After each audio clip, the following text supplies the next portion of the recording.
नमस्कार दोस्तों, साहित्यिक कहानियों के इस चैनल कहानियां जिंदगी की पर मैं शैली सुना रही हूँ श्री नरेंद्र कोहली जी द्वारा रचित उपन्यास वसुदेव का 47वां और 48वां अध्याय। आगे बढ़ने से पहले आप सबसे अनुरोध है कि अगर चैनल पर पहली बार आए हो या अब तक ना किया हो तो चैनल को सब्सक्राइब करना बिल्कुल ना भूलें। आइए सुनते हैं। वसुदेव बाहर से आए तो कुछ प्रसन्न थे। देवकी ने उनको जिज्ञासा भरी दृष्टि से देखा तो बोले, एक अच्छा समाचार लाया हूँ। गर्गाचार्य अपने आश्रम में लौट आए हैं। किसने बताया? कई लोगों ने देखा है। आप भी जाएंगे दर्शन करने? सोच तो रहा हूँ, वसुदेव बोले। वे अकारण तो नहीं लौटे होंगे। परिस्थितियों में कुछ तो अंतर आया होगा। उनसे देश विदेश के समाचार मिलेंगे। किस देश का समाचार चाहिए आपको? किसी एक राज्य का समाचार नहीं चाहिए। वे ठहरे। हाँ, हस्तिनापुर का समाचार तो चाहिए ही। वह हमारे लिए महत्वपूर्ण है। सुना था कि बहन कुंती हस्तिनापुर लौट आई है। पता नहीं उन्हें हमारे विषय में कुछ ज्ञात भी है या नहीं। वहां की सत्ता का प्रभाव कंस पर भी पड़ेगा। यदि भीष्म एक बार हमारा पक्ष लेने के लिए बल प्रयोग का आश्वासन दे तो मैं मथुरा में भी परिवर्तन की बयार की आशा कर सकता हूं। किंतु कंस की शक्ति तो जरासंध है, देवकी ने कहा। भीष्म कंस को तो दबा सकते हैं, किंतु जरासंध पर उनका क्या वश है? वश तो हो सकता है, वसुदेव बोले। देखना तो केवल यह है कि वे उसमें हस्तिनापुर का कोई लाभ देखते हैं या नहीं। संसार में धर्म की स्थापना उनका लक्ष्य है या नहीं।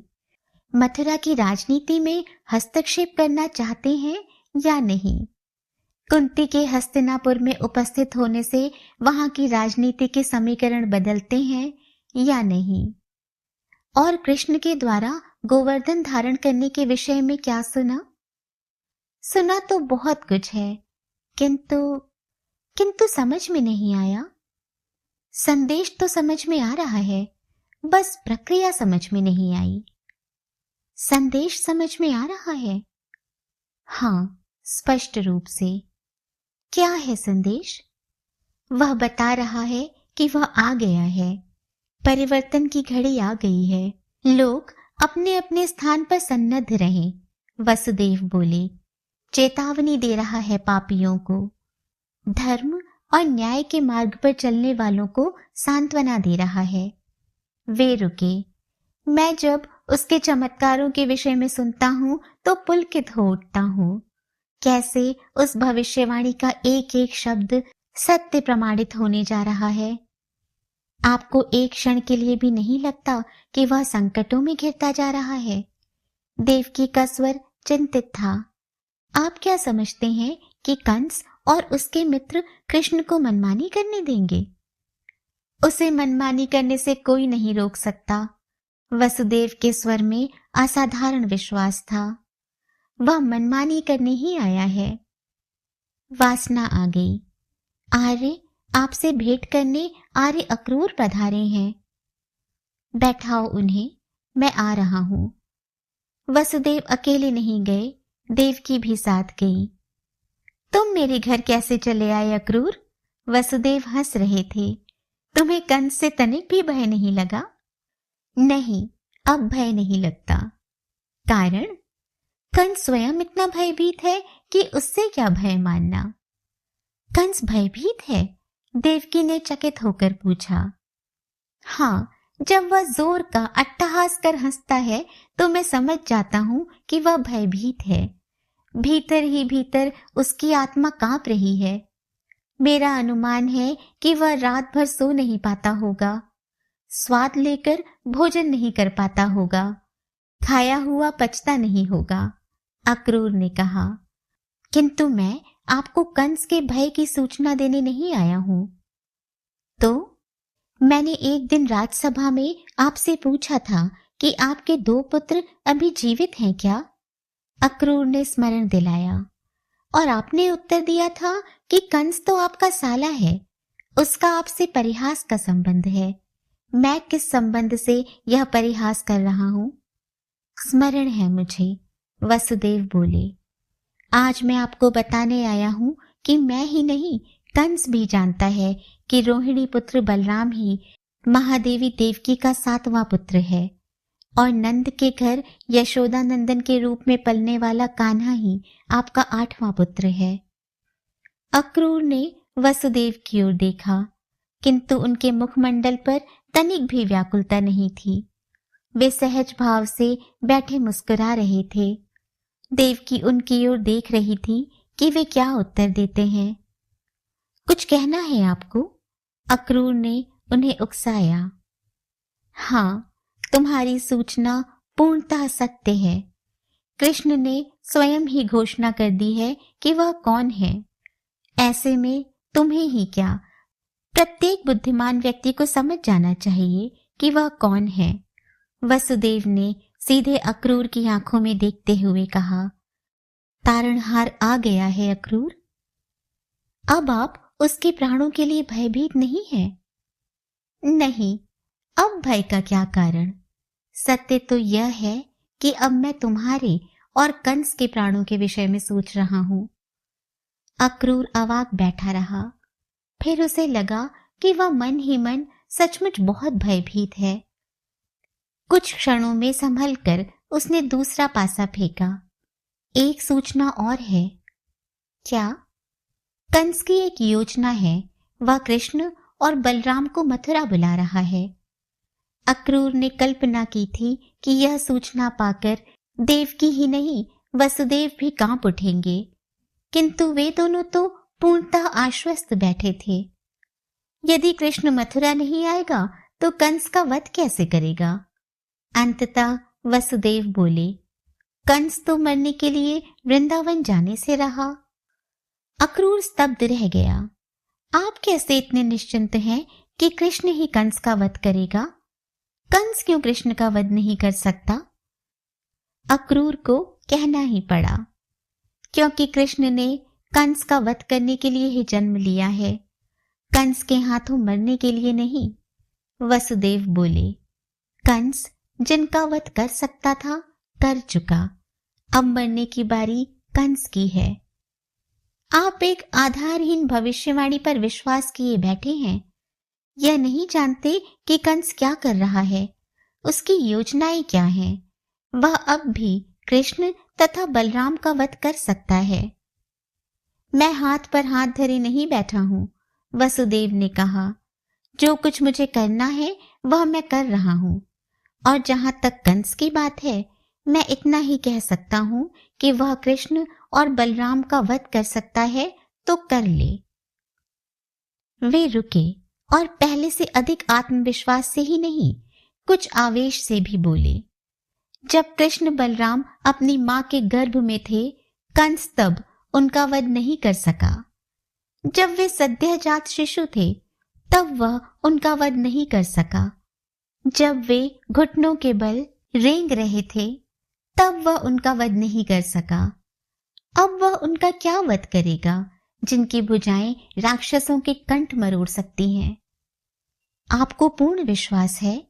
अक्रूर का संशय मिट नहीं रहा था। अपने विश्वास का क्या प्रमाण दूं तुमको? कहो तो ये सारी बातें कल कंस की राजसभा में कह आऊं, जो तुमसे अभी कही है। अक्रूर का मन कांप उठा। यह वसुदेव जाने किस धातु का बना हुआ है। तो जब कृष्ण और बलराम मथुरा आएंगे, आप क्या करेंगे? उनका स्वागत करेंगे? नहीं, अपने अंगरक्षकों, अपने सैनिकों, अपने आरक्षियों और अपने सहायकों के साथ उनकी सहायता करने जाऊंगा, उनके पक्ष से लड़ूंगा। वसुदेव बोले, आवश्यकता हुई तो कंस के मथुरावासी ही नहीं, मगध सैनिकों से भी भिड़ जाऊंगा। हमें अपना युद्ध अभी लड़ना है। कंस के पापों का दंड उसे देना है। उसने मेरी मातृभूमि का बहुत रक्त पिया है। अक्रूर ने लक्ष्य किया कि उसका मुख आश्चर्य से खुला का खुला रह गया था। उसने स्वयं को संयत किया और कहा, कहाँ हैं आपके अंगरक्षक, आरक्षी, सैनिक, सहायक और अनुचर इत्यादि? मुझे तो कोई दिखाई नहीं पड़ता। शौफल्क पुत्र अक्रूर, वसुदेव बहुत सधे हुए स्वर में बोले, इस सृष्टि में बहुत कुछ ऐसा भी है जो तुम्हें दिखाई नहीं पड़ता। तुम्हारी दृष्टि ही सृष्टि की सीमा नहीं है। उचित समय पर तुम्हें बहुत कुछ ऐसा भी दिखाई देगा जो तुमने पहले कभी नहीं देखा। वसुदेव ने देखा, वासना भागती हुई उन लोगों की ओर आ रही थी। उसका मुख लाल था और वह हाँफ रही थी। वसुदेव के कुछ पूछने से पहले ही वह हाँफती हुई कुछ अस्पष्ट स्वर में बोली, स्वामी, महाराज कंस के सैनिकों ने हमारा महल चारों ओर से घेर लिया है। वसुदेव ने उसी दिशा में आंखें उठाई तो देखा, स्वयं प्रद्योत अपने अनेक नायकों और सैनिकों के साथ उनकी ओर बढ़ रहा था। तुमने बताया नहीं अक्रूर कि तुम अपने साथ पूरी सेना लेकर आए हो। आप मेरा विश्वास करें, मैं अपने साथ किसी को नहीं लाया। आर्य धर्माधिकारी प्रद्योत ने निकट आकर कहा, महाराज कंस के शासन और प्राणों के विरुद्ध षड्यंत्र रचने और प्रजा में असंतोष फैलाने के अपराध में मैं आपको बंदी कर रहा हूं, और देवी देव की आपको भी मेरे साथ चलना होगा। मैं समझता हूं कि आप मुझे बाध्य नहीं करेंगी कि मैं आपको बंदी बनाकर बलात् अपने साथ लेकर चलूं। मैं तुम्हारे साथ नहीं जा रही सेना नायक प्रद्योत, देवकी ने सतेज स्वर में कहा, किंतु मैं अपने पति को अकेला नहीं जाने दूंगी। जहां तक बंदी होने का प्रश्न है, तुम्हें चाहे दिखाई ना पड़ता हो, किंतु मैं देख रही हूं कि तुम्हारे और तुम्हारे स्वामी के कंठ यमपाश में बंधे हुए हैं। आज आपने खड्ग उठाने का कोई प्रयत्न नहीं किया आर्य धर्माधिकारी, प्रद्योत ने कहा। हाँ, क्योंकि मैं नहीं चाहता कि मेरे पुत्र अब और मथुरा से दूर रहें, वसुदेव बोले। मैं स्वयं को कंस के कारागार में बंद करवा रहा हूं ताकि मेरे पुत्र आए और कंस का वध कर हमें छुड़ा ले जाएं। हम बंदी नहीं होंगे तो वे किसे छुड़ाने आएंगे, और यदि किसी को छुड़ाना नहीं होगा तो वे मथुरा क्या करने आएंगे, और वे मथुरा आएंगे नहीं तो कंस का वध कैसे होगा। समझे सेना नायक प्रद्योत, मैं कारागार में नहीं जा रहा हूं। अपने पुत्रों का कंस के वध के लिए मथुरा आने का आह्वान कर रहा हूं। आपके प्रलाप से किसी का कुछ बनता बिगड़ता नहीं है आर्य धर्माधिकारी। यदि आपको उससे कोई सुख मिलता हो तो आप जितनी सुखद और असंभव कल्पनाएं करना चाहें कर सकते हैं। वसुदेव हंस पड़े। मेरा प्रलाप ही तुम्हारे इस क्रियाकलाप को तुम्हारे परिवार के विलाप में परिणत करेगा सेना नायक।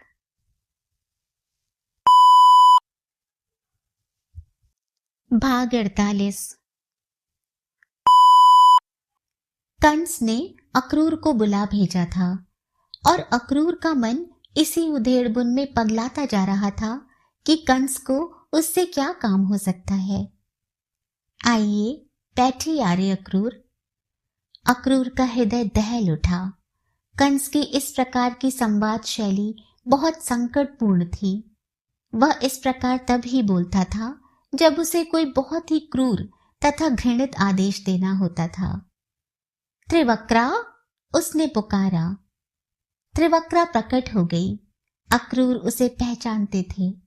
वह कंस की कदाचित सुंदरतम दासी थी, किंतु ईश्वर ने उसके सौंदर्य का गर्व खंडित करने के लिए उसे कुबड़ी बना दिया था। वह राजभवन के लिए उपटन और अंगराग इत्यादि तैयार करती थी। महाराज, वह आकर खड़ी हो गई थी और अक्रूर की आंखें उसके मुखड़े से ही नहीं हट रही थी। वे पहले से ही जानते थे कि यदि वह सामने आ जाए तो उनकी आंखें उसके आनंद से इस प्रकार चिपक जाती थीं जैसे भ्रमर पुष्प से चिपक जाता है। कंस ने यह सब देख लिया था। वह मुस्कुराया। त्रिवक्रा सुंदर है ना? वरानना है। अक्रूर ने बड़ी सावधानी से अपने शब्द चुने। सौंदर्य की धनी है, किंतु प्रभु ने रूप देने में कृपणता कर दी। कुबड़ी ना होती तो जाने मथुरा में इसकी स्थिति क्या होती। रानी होती या सर्व प्रमुख वारांगना होती, राजपुरुष और मंडलेश्वर उसके द्वार पर अपना मस्तक पटकते।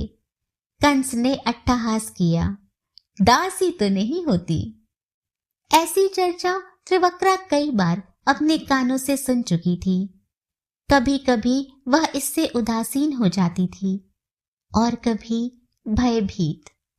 कंस ने केवल राजपुरुषों और मंडलेश्वरों द्वारा मस्तक पटकने की बात कही थी, राजा द्वारा नहीं। वह जानती थी कि राजा का मन आ जाए तो वह मस्तक नहीं पटकता, वह उसे उठा लाता, बलात् अपनी शैया पर ला पटकता। दासी के लिए क्या आदेश है महाराज? मैं आर्य अक्रूर को एक महत्वपूर्ण कार्य के लिए यात्रा पर भेज रहा हूं, कंस ने कहा। सोचा यदि यात्रा से पूर्व उन्हें तुम्हारे हाथों की सेवा प्राप्त हो जाए तो वे धन्य हो जाएंगे। उनको उपटन मलकर स्नान करा दो। नहीं महाराज, उसकी आवश्यकता नहीं है, अक्रूर ने कहा। संकोच ना करें, आपके अंतःपुर में इसकी भनक भी नहीं पहुंचेगी, कंस बोला। त्रिवक्रा के उपटन में ही सुगंध नहीं, उसकी उंगलियों में भी चमत्कार है। आपकी आत्मा तक ना बहका दे तो मुझे धिक्कारने का पूरा अधिकार होगा आपको। नहीं महाराज, आपकी इतनी ही कृपा बहुत है। जैसी आपकी इच्छा। वह त्रिवक्रा की ओर मुड़ा। अच्छा जाओ, परिचारिका से कहो कि वह कुछ खान पान की व्यवस्था करे। त्रिवक्रा चली गई। आर्य अक्रूर, कंस ने कहा, आप जानते हैं कि मुझे पूर्ण विश्वास हो गया है कि नंद के घर पलने वाला कृष्ण ही देवकी के 8वें गर्भ की संतान है और रोहिणी के पास बलराम तो है ही। आपको यह भी ज्ञात है कि मैंने उन्हें मथुरा बुलाने की योजना बनाई है। हाँ महाराज, अक्रूर के हृदय की धड़कन बढ़ती जा रही थी। उन्हें मथुरा लाने का दायित्व मैं आपको सौंपना चाहता हूं। मुझे? पर मुझे ही क्यों? अक्रूर के मुख से अनायास ही निकल गया। आप अस्वीकार कर रहे हैं? कंस का स्वर सामान्य ही था, उसमें किसी प्रकार की कोई उत्तेजना नहीं थी, किंतु जाने क्यों अक्रूर को उसमें कड़कती बिजलियों की ध्वनि सुनाई दे रही थी। नहीं, अस्वीकार क्यों करूंगा? वह बोला। मैं तो चकित हूं कि आपने मुझे इस योग्य कैसे समझा। आप वसुदेव के मित्र माने जाते हैं, किंतु वसुदेव तो ऐसा नहीं मानते। मैंने भी तो यही कहा है कि माने जाते हैं। आप उनके मित्र हैं ऐसा तो मैंने नहीं कहा, कंस बोला। मैं चाहता हूं कि आप एक मित्र के रूप में वृंदावन जाएं और स्नेहपूर्वक बहकाकर और बहलाकर आप उन दोनों भाइयों को मथुरा ले आए। उन्हें यह आभास नहीं होना चाहिए कि यहाँ मृत्यु उनकी प्रतीक्षा कर रही है। उन्हें यह भी ज्ञात नहीं होना चाहिए कि मैं जानता हूं कि कृष्ण वसुदेव का पुत्र है। उन्हें केवल यही कहा जाएगा कि उनकी वीरता, बल तथा शक्ति की चर्चा सुनकर महाराज कंस भी उनका शौर्य और सामर्थ्य देखना चाहते हैं। यदि महाराज उनकी मल्ल विद्या से प्रभावित हुए तो उनको पुरस्कार देंगे। कंस ने रुककर अक्रूर को देखा। नंद से कहिएगा कि महाराज उससे प्रसन्न है और उसे अपना धनुर्युद्ध देखने के लिए आमंत्रित कर रहे हैं। नंद अपने साथ जितने अधिक गोपों को लाए उतना ही अच्छा है। कृष्ण ने किसी प्रकार की चतुराई की तो मैं उन सारे गोपों के शव उसे भेंट कर सकूंगा। वह रुका। ला पाएंगे ना? अक्रूर को तत्काल कोई स्वर नहीं सूझा। क्या कहे? ऐसा आश्वासन करते देते। संभव है कृष्ण तथा बलराम निमंत्रण अस्वीकार कर दें। संभव है कि वे अक्रूर को ही कंस का प्रतिनिधि मानकर किसी प्रकार की क्षति पहुंचाना चाहें। वे राजन्य संस्कृति में पले हुए लोग तो हैं नहीं कि उन्हें राजा का दूत मानकर उन्हें अभय दें, उन्हें सुरक्षित मथुरा लौटने दें। और यदि कंस का आदेश ना माने तो कंस उन्हें अपना विरोधी मानकर इसी क्षण उनका वध कर सकता है। मेरा विचार है कि मैं आपके इस विश्वास की रक्षा करने में सफल रहूंगा, अंततः अक्रूर ने कहा। क्या मेरे साथ कुछ आरक्षी भी जाएंगे? नहीं, निमंत्रण देने के लिए अपने साथ कोई दूत शस्त्र बल लेकर नहीं चलता। कंस बोला, शस्त्र बल साथ हो तो उससे वह मैत्रीपूर्ण वातावरण नहीं रहता। कई वर्ष पहले एक बार मैंने एक दूत देवावर्धन को शस्त्र बल के साथ भेजा था। परिणामतः वहां एक प्रकार की उपद्रव की स्थिति उत्पन्न हो गई। आप मैत्री का संदेश लेकर ही जाएं। आप तनिक भी चिंता न करें, आपका कुटुंब यहाँ पूर्णतः सुरक्षित रहेगा। अक्रूर का माथा ठनक गया। क्या कह रहा था कंस? उनका कुटुंब सुरक्षित रहेगा? क्या अभिप्राय है उसका? चेतावनी दे रहा है वह। उनका कुटुंब मथुरा में है और मथुरा में सबके प्राण कंस की कृपा पर निर्भर करते हैं। यदि अक्रूर ने तनिक भी आनाकानी की तो उसके कुटुंब के साथ भी वही व्यवहार हो सकता है जो वसुदेव के परिवार के साथ हुआ। घर लौटते हुए अक्रूर बड़े असमंजस में थे। एक ओर कुआं था, दूसरी ओर खाई। जाने इस कंस ने उनकी ही बलि देने का निश्चय क्यों किया था। उसके पास एक से बढ़कर एक चतुर मंत्री थे, गूढ़ पुरुष थे, योद्धा थे। वह चाहता तो अपनी सेना भेज सकता था, फिर उन्हें ही क्यों फंसा रहा था वह? क्या उसने उन्हें मृत्युदंड देने का यह मार्ग निकाला था? ना वे उसके आदेश का उल्लंघन कर सकते थे और न कृष्ण तथा बलराम को इस प्रकार का निमंत्रण देकर अपनी मृत्यु को आमंत्रित कर सकते थे। वृंदावन में वे पूर्णतः उन गोपों की दया पर होंगे। वहां कौन उनकी रक्षा करेगा? और यह कौन नहीं जानता कि कंस कृष्ण को क्यों मथुरा बुला रहा है। यदि वे चले गए, वृंदावन में सुरक्षित भी रहे, कृष्ण अथवा उसके गोपों ने उनका वध नहीं भी किया, तो क्या कृष्ण बलराम उनके साथ मथुरा आएंगे? क्यों आएंगे? और यदि अक्रूर उन्हें मथुरा न ला सके तो कंस उन्हें जीवित नहीं छोड़ेगा। और यदि कृष्ण बलराम के हाथों जीवित बच गए और उन्हें अपने साथ लाने में सफल हो भी गए तो वे यादव द्रोही माने जाएंगे। आज बच भी गए तो भविष्य में उनके प्राण संकट में पड़ सकते हैं। यादव लोग उन्हें कभी क्षमा नहीं करेंगे। उनका भविष्य हर प्रकार से अंधकारपूर्ण हो चला था। अक्रूर घर लौट आए। क्या करे? चिंतित मुद्रा में पर्यंक पर पड़े रहे। दासी भोजन के लिए बुलाने आई तो कहलवा दिया कि उन्हें भूख नहीं है। पत्नी ने सुना तो वह चिंतित होकर दौड़ी आई। क्या बात है, भूख क्यों नहीं है? ऐसे कोप भवन में क्यों पड़े हो? खा गया कंस मेरी भूख को और अब मुझे भी खाने पर लगा हुआ है। क्या हो गया? मुझे वृंदावन जाने को कह रहा है, कृष्ण तथा बलराम को मथुरा लाने के लिए। आपने कहा नहीं कि जिसने केशी और त्रिवाण जैसे लोगों को मार डाला वह आपको जीवित छोड़ेगा क्या? कह दूं? और क्या, तो मुझे कंस ही मार डालेगा। ओह हाँ, पत्नी के चेहरे पर भी चिंता प्रकट हुई। यह तो संकट की बात है।